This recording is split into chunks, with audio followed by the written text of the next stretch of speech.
Hello and welcome back to Parenting Unpacked. You're here with Dr. Kristen Summer and me, Dr. Siobhan Kennedy Costantini. How are you going, Kristen? I am good. Equally as sleep deprived as always, but that's just my current state of being. How are you? I'm good. Technically not sleep deprived, but I'm very sleepy today. But I don't know whether that's just the weather. It's starting to get colder here. Yeah. And I got a cozy jumper on and got my slippers on. And by cold, we mean like just slightly under 20 degrees Celsius. That's freezing. I don't know how to handle it. It's really cold. I'm so cold. Oh, yeah. I can handle 40 degrees. Just fine. 20 degrees is oishk. Yeah, I've got my like warm tea. I've got my socks on, my jumper on. And it's, probably 20, 21 degrees. So, that's hilarious. Yes. No. I recognize that we're weak. We are. But that's right. I'm chilly, I'm cold, I'm sleepy, but apart from that, life's great. Oh, I'm so glad. Well, I don't really want to beat around the bush, Siobhan, because there's some really amazing breaking news in scientific research, and I want you to tell me all about it because you posted it on your feed this week. Tell me about it. I did. I read it for the first time it came up in my news feed, because let's not pretend that journalism exists anymore and that there is the news, there's my news, because it's all factored through the algorithm. But on my news feed came up this article about new SIDS research. So for a bit of background, everyone who's a parent or works with children is aware of SIDS, which stands for Sudden Infant Death Syndrome. Sometimes it's SIDS or SUDS, Sudden Unexpected Infant Death Syndrome. But basically, to the best of our knowledge before now, it's been that babies, particularly under 12 months, but all the way up until 24 months, are at risk of dying in their sleep for reasons we don't fully understand.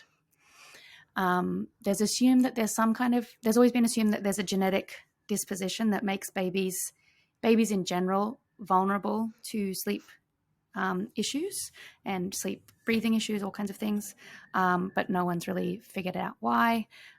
There's been lots of research and a big push in the 90s and 2000s to introduce safe sleep or SID safe sleep, which we've talked about a little bit here before, but basically the ideas behind a non-smoking household, putting your baby to sleep on their back, not their tummy, having safe sleep surface, so a firm mattress, no pillows, no blankets, these kinds of things. There's lots of others, but just the general gist of those ones. And there's a lot of research to show that those help, that they prevent, they've drastically reduced the number of SIDS deaths.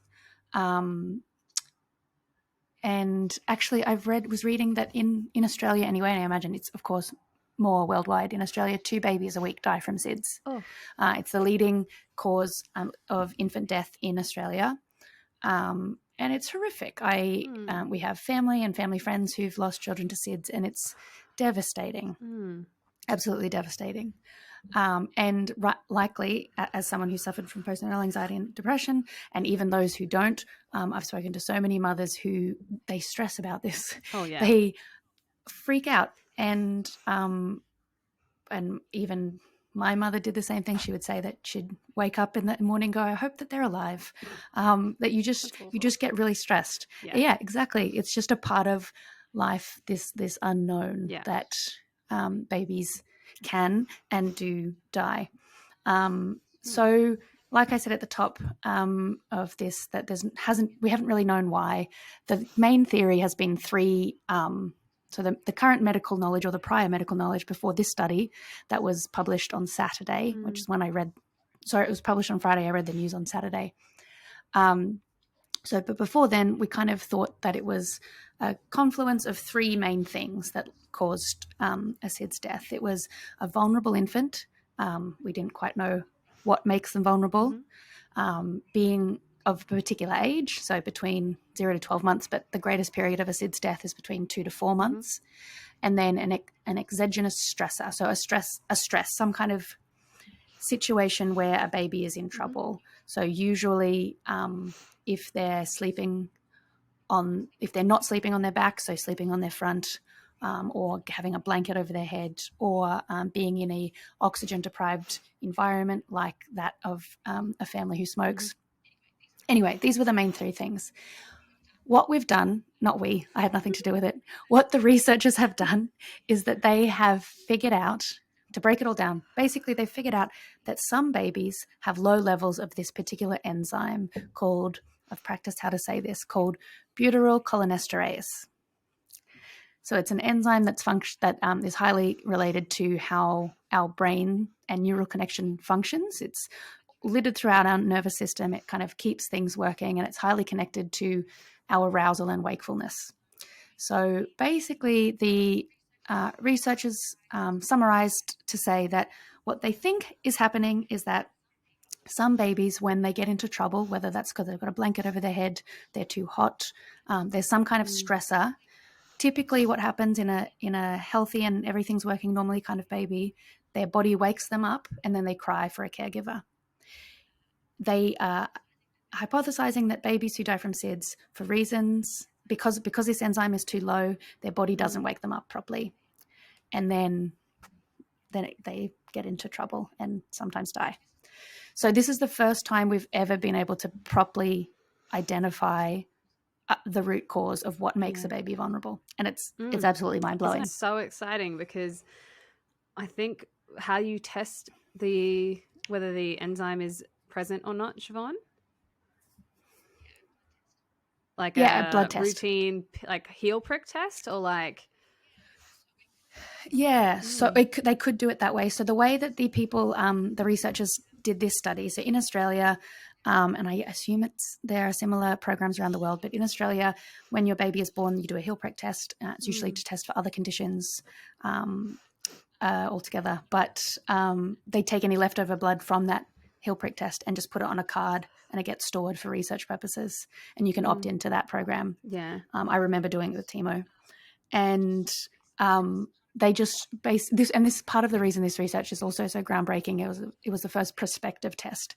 Previously, like the majority of SIDS research is done on babies who've already died. Yeah. So it's usually postpartum analyses.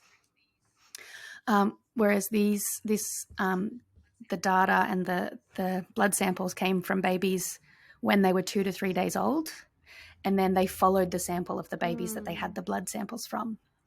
And they followed them for the next 2 years. And then the babies who, because they had no idea what factors of the blood were related to anything, and they followed the babies who did die from SIDS, and they found that those babies had much lower levels of this enzyme. What an awful study to like have to be a part of, like to be collecting like that kind of information over 2 years, but like also so powerful and so promising, because it means that they can start rolling out this simple screening test with the rest of the heel prick tests and give parents more information about risk factors, and really target interventions for safe and sleep and things like that. That must feel like it must be giving so much power back to people that like work towards like saving babies from SIDS and things like that. That's really amazing.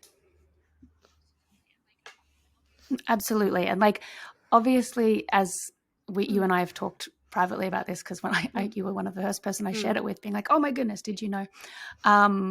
And so this kind of stuff is really slow going.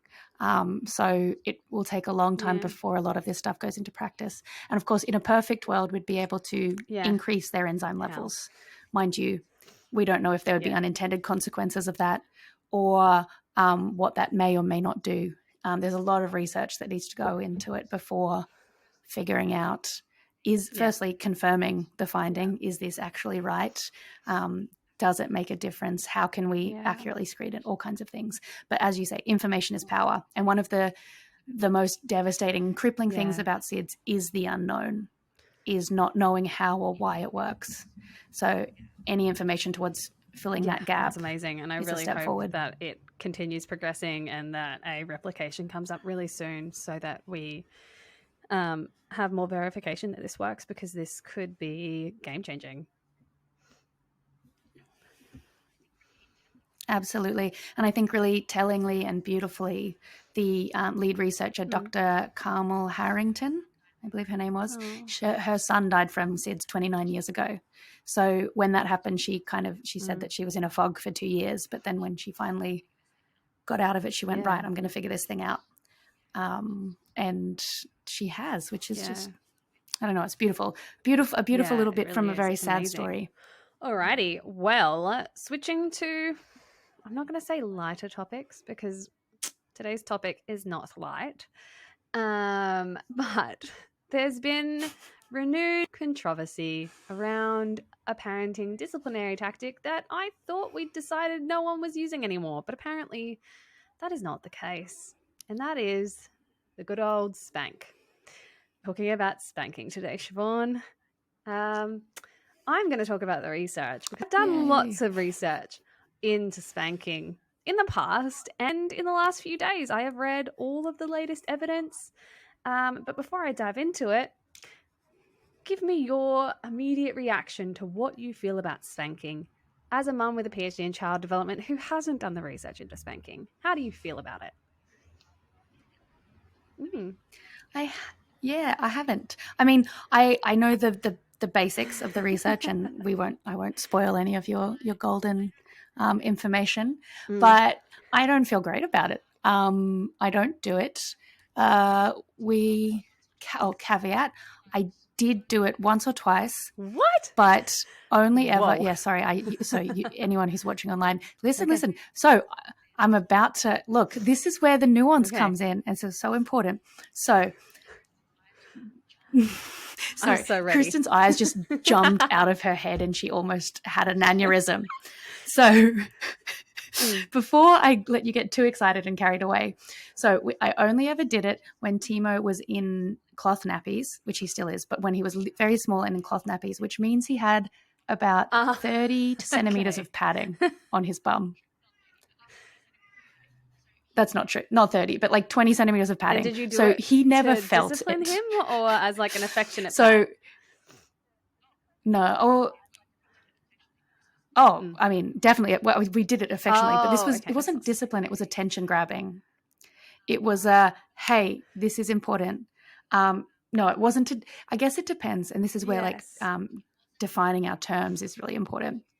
It wasn't intended to redirect his behavior. It was to redirect his attention, because usually he was pulling on my, I think he must have been out at 11 months.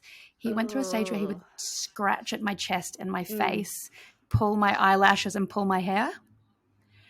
And so it was the equivalent of like a short, sharp jolt to be like, hey, mate, stop. So I guess he never was in pain because he would just laugh. Because that's the kind of sadistic thing that children do. So both Alex and I have done it, and it's always hey, stop.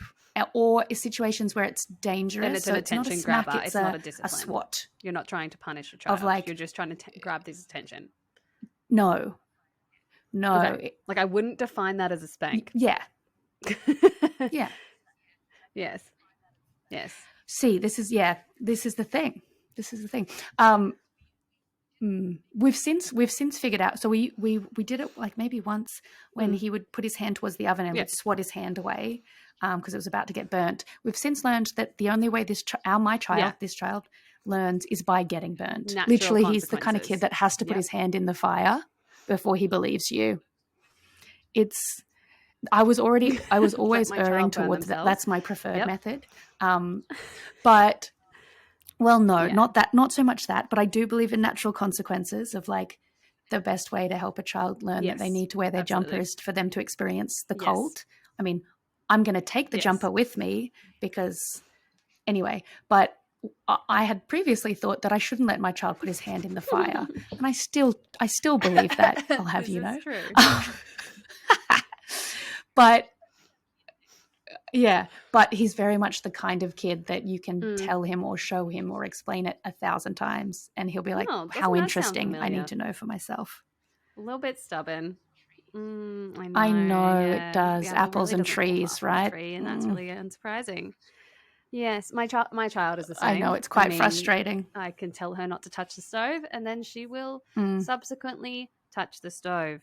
And it will hurt and then she won't. She has never touched the stove again. She's very, very very persistent about not touching the stove again. And it was not on See? purpose. Like, it See? was on accident that she touched the stove. It had nothing, like, didn't want her to touch Yeah, the yeah. stove. I wasn't forcing her to do it.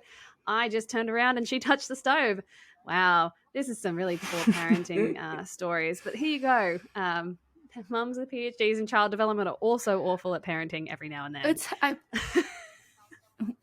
Oh, Lord. Well, we just recognize that children learn in different ways. And then similarly, I have one of my nephews Oh, my is the kind of goodness. kid that you That's say a don't do magical it, and then he unicorn baby, doesn't. kind of like those babies that sleep through the night from 3 weeks old. Oh, thankfully he was not thankfully. Unfortunately, he was You can be never honest. You think never it's one of thankful those. because you don't want that He didn't- child. You don't want to be jealous. I get it. Yeah, well, though one of my sisters does have a unicorn baby who's 9 months old, and she's always slept beautifully. She's 9 months old, and she's going Yep. through her sleep That old thing. regression, her brain clusterfuck. Oh. And she's not sleeping well. And I do feel very bad for my sister, and I completely sympathize. I told my husband that she wasn't sleeping well, and he just went, ha. And I went, Alexander, I said, that's awful. We know how bad it is. You should not do that. He goes, I feel very I also bad feel for her. like That's really good rough. that it's not just me. Yeah. Exactly. What's that called? But is it yes, no, Schadenfreude? it's when you have joy at someone how is else's this related? pain. I'm pretty sure yeah, it's Schadenfreude. yeah, because I think Schadenfreude, something like Eric that. Yeah. Veman used to do some research on it with one of his grad students. I remember watching a presentation when I was like an undergrad, so it would have been like, I don't know, 2013. But yeah, Schadenfreude is when I think you feel joy at other people's pain. And it's a very, very true psychological concept. So it's okay if you internally revel in someone else's pain, especially when you've also lived through that. It all just makes us feel like we're the same common humanity. Lord. Exactly. This got way off topic from we're spanking. All struggling though, so through in our own special ways. It really does. We're not very good at paying attention. It always does. So I will, I guess, vaguely define spanking. Spanking, I guess, should be like, in the way I'm talking about it now, it is a swat, it is a tap, it is a open-handed hit, gentle or hard, that is designed to be a punishment for a child's behavior. So a child does something you don't want them to do, and then you tap, swat, hit, double swat, open-handed hand to butt or arm or something else, to say, is it designed to cause pain? Why you're doing it and what style of parenting you have. In some cases, the purpose is to cause pain, so the child understands that what they're doing causes pain. So if you're doing it to to say don't hit someone, so you hit the kid, that's to get them to feel the same kind of pain. Or when old school, not old school, just previous generations who are like, if that baby bites you, bite it back. That'll stop them from biting. Like that kind of thing. That's intended to cause pain. But we know don't do that. Don't hit a kid or bite a kid because they bit you, because you're an adult fully in control of your self-regulation and impulse control, and they are an infant that is not. And we model what we want to do. So if you are modeling hitting or biting, they're going to then do the hitting or biting. It's really simple social learning. So yeah, not a good idea. But anyway, so sometimes the intention is to hit, sometimes it is to discipline, to stop them from doing the activity you don't want them to do. But it is a physical punishment made on a child's body that is not voluntary, with the express hope of stopping the behavior they are currently doing. Would you characterize what you did as spanking?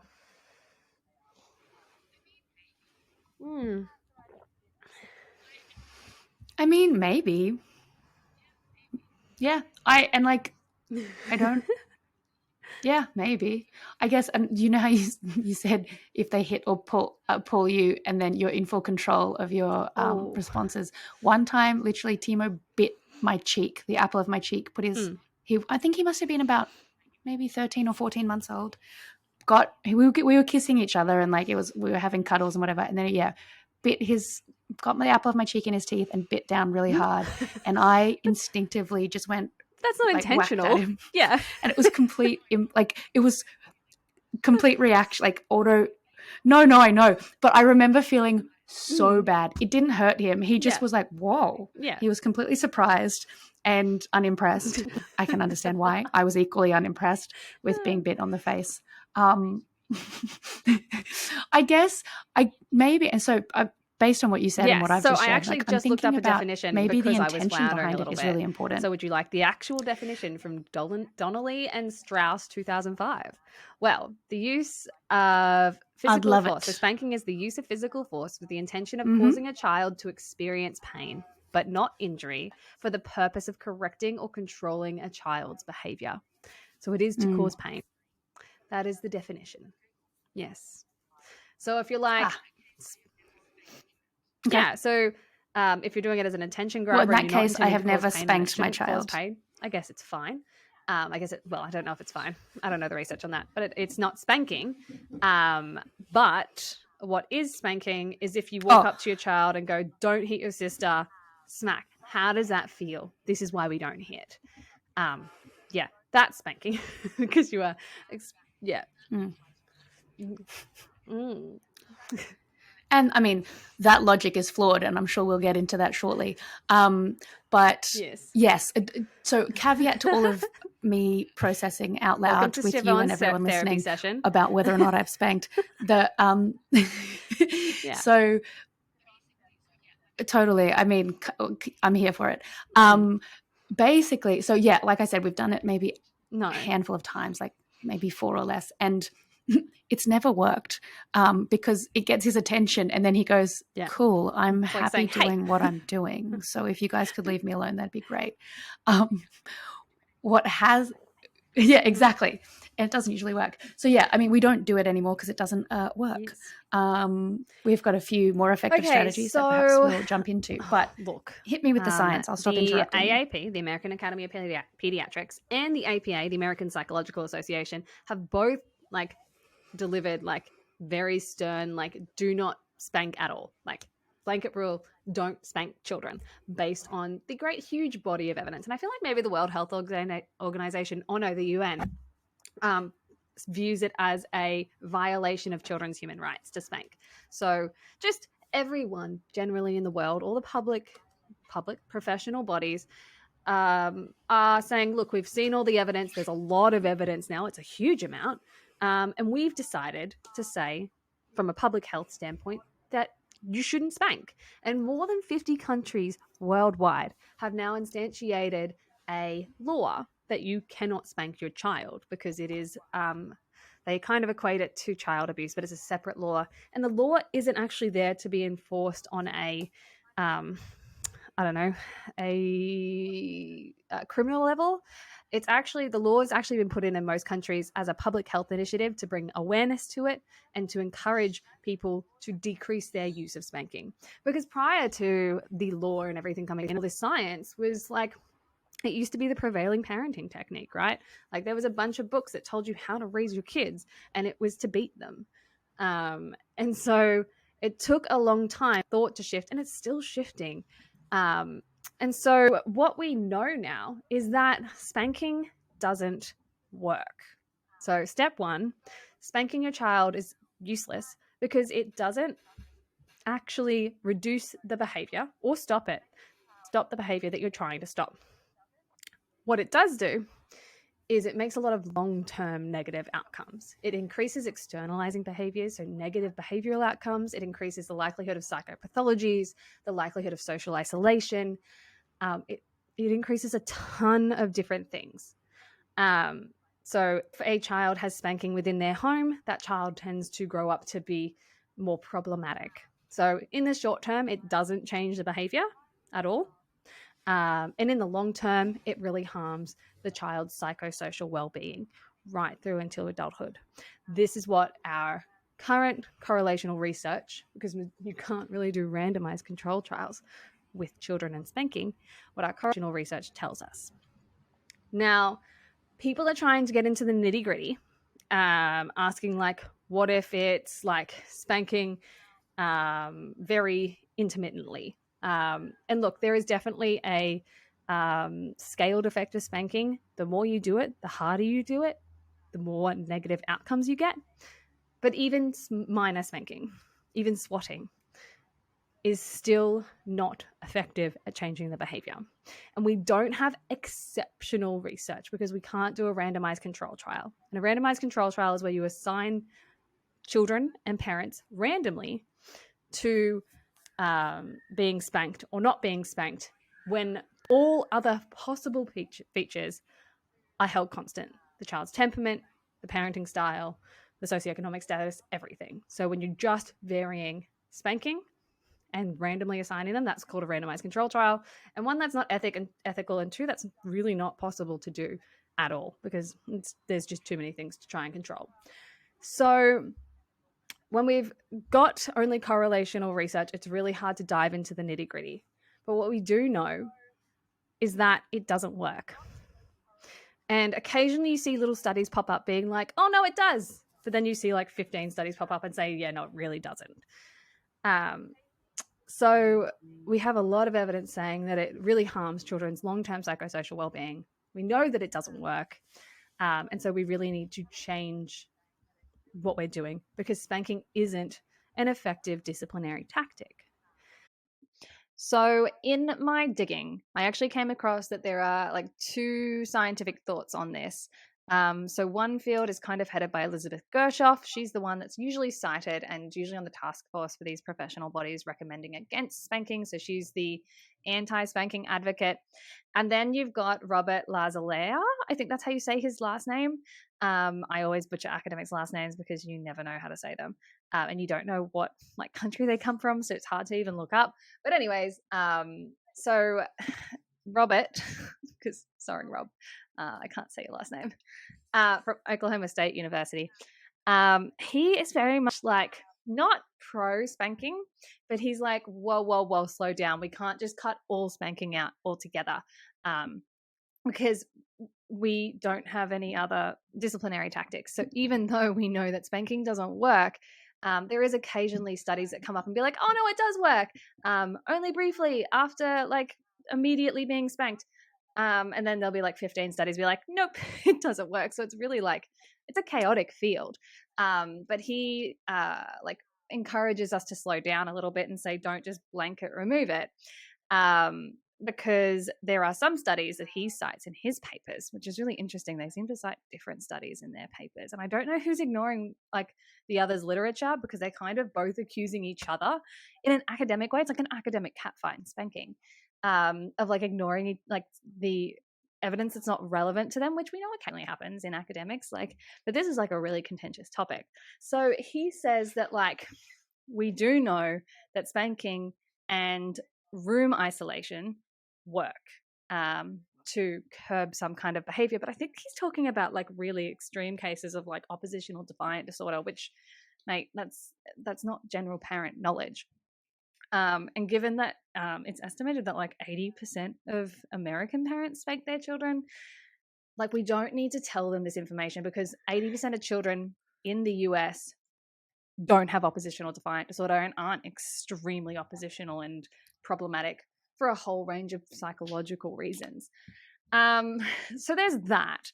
And then he makes another like critique about Gershoff's work and like the whole like anti-spanking research field, which is that the effect sizes they find for spanking causing negative outcomes is equivalent to that of most punitive disciplinary tactics like timeout and yelling. And he uses that to say then we shouldn't, like if we can't use spanking, then we shouldn't use any of those. And the irony kind of is that we shouldn't use any of those others. So if they're all leading to the same negative psychosocial outcomes, we probably shouldn't be putting kids in social ostracism because one, it reduces family connectedness, increases shame, reduces resilience, and a whole host of other things. And everyone knows we shouldn't be yelling, and we don't purposefully yell at our kids to discipline them anymore.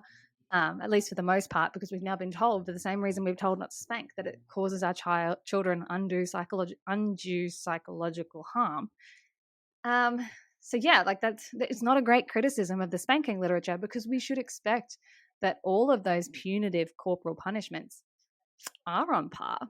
And so what I found really interesting is that there's actually some research by Robert that found that there's kind of like a sliding, I'm just trying to pull it up because I want to quote it properly, kind of like a sliding scale of what is most effective now, because they're now looking at, I found the term, Siobhan, I found the term for gentle parenting in the research literature. I mean, there's two terms for it. There's mindful parenting, which is like your Dan Siegel stuff.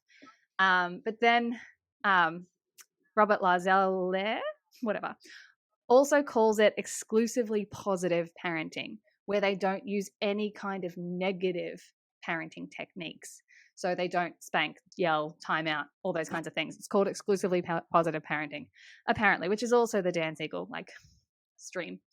Anyways, so I don't love that term. I don't think it's accurate. I think he's actually coined that term. I could be wrong, but someone's coined that term to be like against like this new kind of positive parenting, like mindful, compassionate approach that doesn't use punitive corporal punishment. But anyways, so he did a study very recently. Let me like pull up what year it was. I can tell you. He was looking at how different children respond. So different types of children, different neurotypes, different temperaments, different oppositionally defiant children work with different types of, what's the right word? Disciplinary techniques. And what he found overall for all children in 2018 was when this was published, was that offering alternatives is the most effective disciplinary tactic for reducing non-compliance severity immediately, regardless of the type of non-compliance. Reasoning is the second best tactic for immediately reducing non-compliance severity when responding to parent-oriented non-compliance, which is negotiating and whining. Whereas power assertive and punishment tactics are least effective. So what this kind of tells us is that all negative punishments, well, are they negative punishments or positive punishments when you think about it in terms of conditioning? All punitive punishments. Yeah. Yeah. Yeah, that's a better word. Let's just go for punitive punishments because you aren't science, doesn't matter. So all punitive punishments cause negative psychological harm on a child. We know that spanking is really bad because it's gotten the most empirical attention, but timeout and yelling aren't much better. And we know that things like shaming also isn't better. Labeling a child as a certain type of child also isn't great. It's all the things we've been teaching. And we do know that offering alternatives, reasoning, and even things like redirecting have been found scientifically to be more effective than spanking. So although there's this kind of chaotic debate in the literature, the debate isn't over whether we should spank or not as a general approach. That debate doesn't exist. We should not spank, especially because even if you are an entirely warm and gentle parent, all the other time, except for when you spank, we know that parental warmth doesn't buffer against the negative psychological effects of spanking. That's some research by Elizabeth Gershoff. And we know that it's not something that we should be doing routinely. And to be honest, I don't know if I agree with any of the research saying that kids with oppositional defiant disorder, which is a problematic disorder, should be hit either. I think there is more work to be done to find the most effective tactic that doesn't include harming a child to prevent them from harming another. But the debate in the literature is around the statistical techniques used and about the fact that it's correlational evidence because we can't randomly assign children to being spanked or not spanked when holding all other variables constant. So, yeah, although there's a bit of debate in the literature, no one's debating about whether we should be routinely hitting our kids. And if they are very quickly shut down in those papers. Yeah, no one really thinks it's effective. Occasionally we get little blips in the research, but just remember that what we do is called null hypothesis significance testing, where we test from a 95% chance that what we find is accurate, which means that for every 100 studies, 95 are true and 5 are false, which means that people can find an effect for spanking working, but they could be that one of the 5 out of 100 that is a false, like positive, which means it's not a true effect. And when you have such a huge body of evidence saying that spanking doesn't work, and then you occasionally get 1 or 2 blips saying it does, well, it makes you kind of question whether that's just is it type 1 or type 2 error, Siobhan? Whether it's just an error, because you guys don't care whether it's type 1 or type 2. Oh, look, I do not know. I do not know. I guess I'm curious, and this is where we're just gonna, or I'm gonna go off on a bit of a tangent and like do some philosophizing. People do spank. That's just a fact. There's lots of people who are very passionate about it. Mm-hmm. Yeah, and as we know, as Australian parents, the way things happen in the US is very different from our experience. Yes. Although I imagine there definitely are lots of parents here that do as well. Mm-hmm. And I'm guessing like people don't do things for no reason. They have good reasons to do things, whether those reasons are good for child development. Mm-hmm. But people do things that work. Yeah. Absolutely. And they're working for them in some way. Mm. So I'm not saying that it's helping the behavior, but people are certainly getting the impression that it's curbing the behavior. So I wonder whether my immediate thinking about the way kids' brains work is that their parent hits them. And I mean, I was spanked as a child, a child of the 90s. Lots of us were. Me too. Yeah, exactly. I've since had lots of really in-depth conversations with my mother about what she knows now. Would she do that again? And she has said no, which I was really impressed and surprised by. But anyway, all of that aside, people who do it obviously think it works. And so I wonder whether what they're seeing is if it's a proper smack, so in Australia we tend to call them smacks rather than spanks. If it's a proper smack that causes pain, there is going to be an immediate recoiling from that. So that when Kristen says that it doesn't work, it doesn't change the behavior, what she's saying is over the long term, children still do whatever the behavior is. But what might change in the short term is that you might see the child doing it in secret or being sneakier because they're afraid and they're fearful and they're trying to avoid a negative experience. So it's not necessarily that the children are complying or doing what they're quote unquote supposed to be doing. It's more that they get better at hiding it, being which if you want a loving and open relationship, that's kind of the opposite of what you're looking for. Absolutely. So and then similarly, and I am not shaming parents in this situation whatsoever because I understand how challenging it is to parent a small little one, but there's so much research to show that when you're pent up with aggression and frustration as a parent or as an adult human person, hitting things or striking things helps reduce so much of that frustration and anger. So under no circumstances am I saying that that's an excuse or an acceptable reason to hit. But presumably parents are so out of control that sometimes lashing out and smacking their child helps in the moment, helps them feel like they're in control. It's a false sense of control. And I think this comes down to so much of what we talk about, that the key to being a responsive parent, a empathic parent, a securely attached parent-child relationship is self-regulation on the part of the parent. Yeah. Being able to control your own emotions and your own feelings so that you can better interact and relate in a positive manner with your child.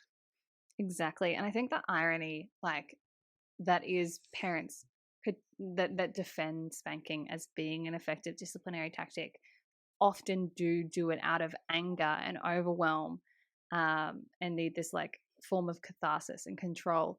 And the irony is that it's almost uncontrollable when they do it, but they're often spanking their child for doing something that was uncontrollable for their child to do, who doesn't have the same kind of self-regulation and impulse control that an adult has. So if you're losing control and hitting your kid, your bar should be significantly higher for yourself than it should be for a small child. And I think that's where all this education about like taking the perspective of your child and all this knowledge, like the reason that we beat down your throat that the child's brain has less self-regulation and impulse control than you do, it's so that you can take your child's perspective, because we know the science is clear. When you are taking your child's perspective, when you think from their point of view, your stress hormones are significantly lower, which means that you are more in control of your body. You're less freaked out and you're better able to handle your child's explosions. So this works for yelling, it works for spanking. And there is going to occasionally be an outburst from you because we're all really overworked and overtaxed and just fucking exhausted all the time. And just some of us have really challenging kids that just push us to the edge. And I get it. Like, we explode. And if you accidentally lose your cool, well, one, that brings you some kind of understanding of the thing that your child is experiencing, but they're experiencing it at a much crazier level. Their emotions are careening out of control, and that feels awful. And two, it's not going to ruin your relationship or ruin your child as long as you repair that failing, as long as you repair the damage, the rupture in your relationship. So we routinely, from a public health standpoint, from a worldwide perspective, we say don't hit your kid, because we don't want that little voice in the back of your head saying, when I lose it, I should hit my kid. Science says it's okay if I swat my kid every now and then, because if you have that in your mind and you're someone who's trying to break an intergenerational cycle of trauma, whose brain kind of leans more towards that corporal punishment, because that was what would happen to you, even though you're trying not to, it might just unleash the floodgates. It might be a really slippery slope. You might hit them really gently and under control, but when you lose it the next time, you're like, it's okay, science says it's fine. I haven't done it that frequently, so I'm just going to smack him, and then I'm going to smack him more frequently and harder, and I'm going to introduce a lot more punitive punishment and a lot more cold power control. It's a really slippery slope, so we don't recommend it, because it is really dangerous for a great many people who don't want to end up there. Human psychology is really complex and fragile, and we don't want to recommend spanking, even if it's possible that maybe just a little swat works. We don't know that. But even if it did, we don't recommend it, because a little swat is a really hard thing to keep control of when your self-regulation is at its brink of breaking. That's my thoughts anyways. Yeah, no, I think it's interesting. I think it's hard to know, right? And like, not to it's these aren't like totally connected, but in terms of how it affects our children long term, like you say, we know that there are negative effects. Mm-hmm. We know that it causes children to self-blame and both experience internalizing and externalizing behavioral problems. Mm-hmm. So internalizing is kind of the definition of anxiety, depression, where they turn inwards, and a lot of that anger and shame is blamed on themselves. And then externalizing is more aggression and violence outwards towards others. These things don't get experienced equally. Some children, literally, like some children are there will be children who, quote unquote, aren't affected. Yeah, there will be kids who take it in their stride and are okay. There will be kids who are deeply affected and will have really intense experiences going forward. And like you said just before, a lot of this comes down to temperament. So different kids are affected by different things at different rates. Mm-hmm. But I think the real crux of it is that there are better ways to do things. There are better ways to model emotion regulation to your child. So like we all talk about, and parents all are always asking me, how do I help my child learn to manage their emotions?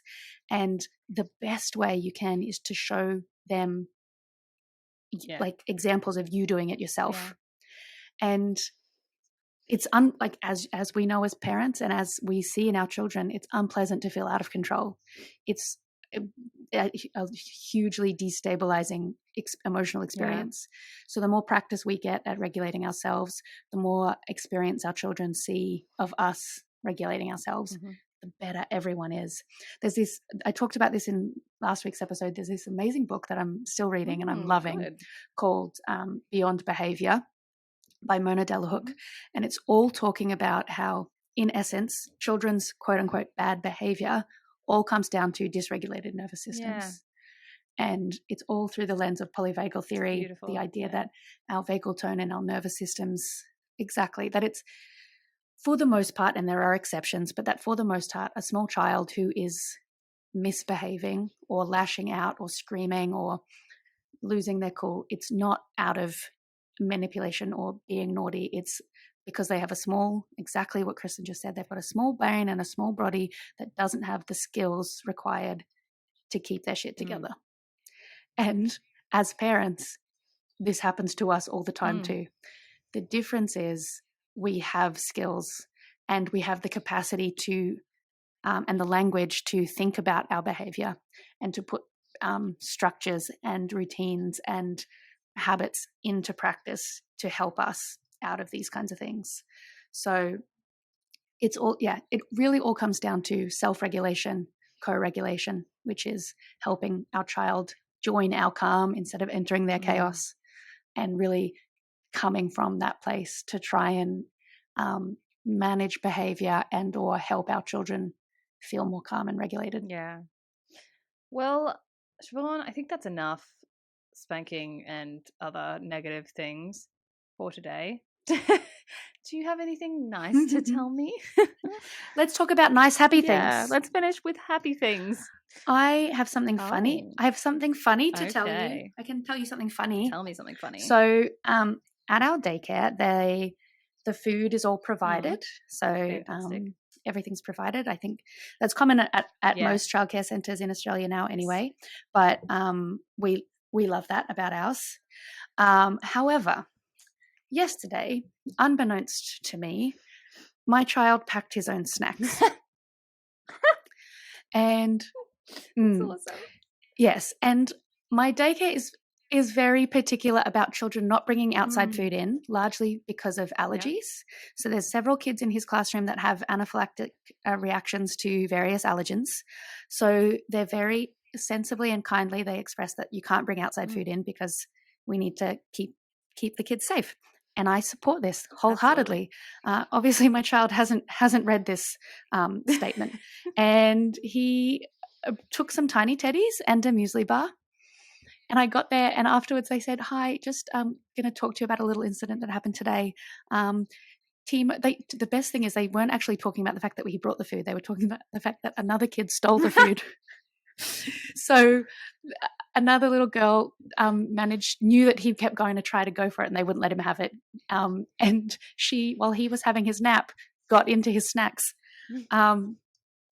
So yes, I was a bit confused, of course, and I came home and asked my husband, I'm like, "Did you put food in his bag?" And he said, "No." I'm like, "Well, I didn't." So we figured out that Timo had packed the snacks himself. My 2-year-old packed his own snacks to take to daycare, even though they provide the most scrumptious, lovely smelling food that he always eats all of and asks for extra. So now, not only do we have to pack the hat and the shoes and the spare clothes and everything, I need to check that his bag has no secret stowaway food. Oh, the irony! It makes me so happy. That just brings me so much joy. It's ridiculous. He's just got my snacks, let's go.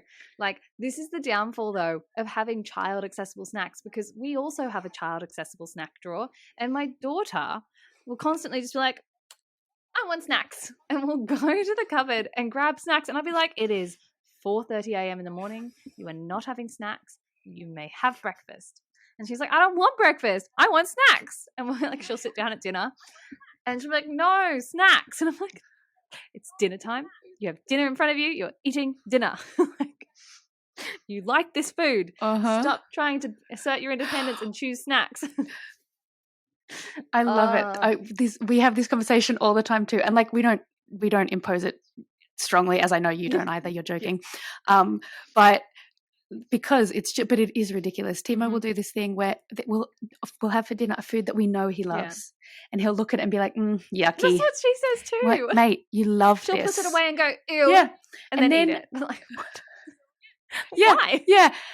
And then Alex will like put the fork in his, say, come on, give it a try. I know that you like this. And he'll bite it and go, ooh, so yummy. And we're like, yes, we know.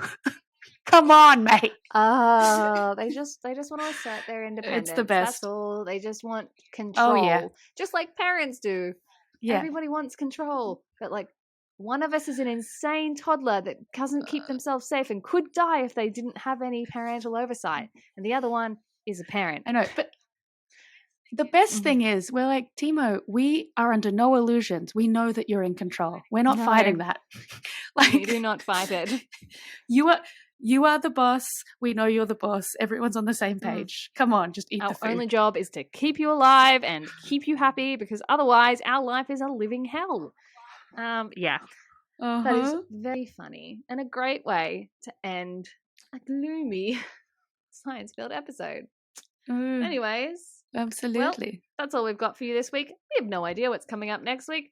We will find out when we start the podcast. See you next time. Bye.